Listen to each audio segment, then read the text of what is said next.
এইটো কি পাৰ্টি? কি পাৰ্টি? কি পাৰ্টি? এটা হ'ল হিন্দু সাম্প্ৰদায়িক দল বিজেপি আৰু আনটো হ'ল মুছলমান সাম্প্ৰদায়িক দল AIDF। এজনৰ চৰ্দাৰৰ নাম হিমন্ত বিশ্ব আৰু আনজন চৰ্দাৰৰ নাম মৌলানা বদৰুদ্দিন আজমল। হয়নে নহয়? এই দুইজন মৌলানাক একেলগতে চকীৰে সৈতে বান্ধি ব্ৰহ্মপুত্ৰত দলিয়াই দিয়া হ'ব আৰু দুইজনকে বাংলাদেশলৈ পঠিয়াই দিয়া হ'ব। হয়নে নহয়? হয়নে নহয়?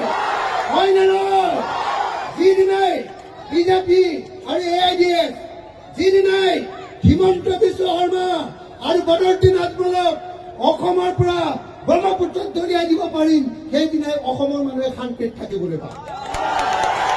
হয়নে নহয়?